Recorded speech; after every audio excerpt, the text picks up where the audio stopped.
Transportation Safety Board also investigating a bridge collapse in Pittsburgh that injured 10 people. New overnight, NewsNation has learned the mayor of Pittsburgh has signed a disaster order which will free up federal funds and fast track the repairs. Joe Khalil live with the latest in the investigation and the condition of those injured. Joe.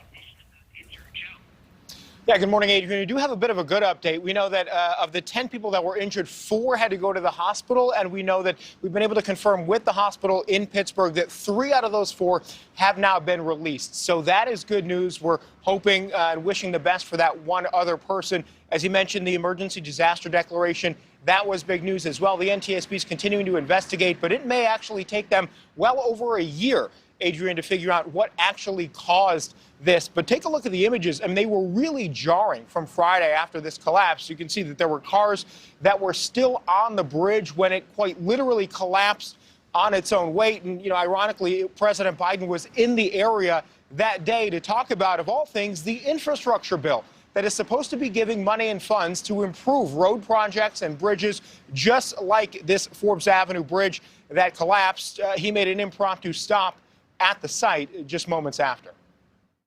I didn't realize there are literally more bridges in Pittsburgh than any other city in the world. Did you know? More than in Venice.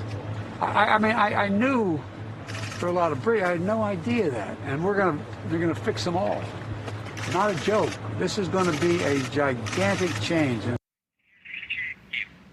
So really couldn't have asked for a better backdrop for, highlighting the need for some of these improvements. In fact, the Roads and Bridges Association has actually ranked Pennsylvania as a state second in terms of bridges and roads that need repairs. It's not a list that you want to be on, second only to Iowa. So clearly there's going to be a lot of work done statewide and nationwide now to get these funds out and try to make sure that something like what we just saw Friday, it doesn't happen again, Adrienne. Yeah, Joe, we interviewed the lieutenant governor live on scene there when that bridge collapsed, and he was just stressing that he wanted the president to move forward with his deal to continue to improve infrastructure around the country, including there in Pittsburgh. Thank you so much.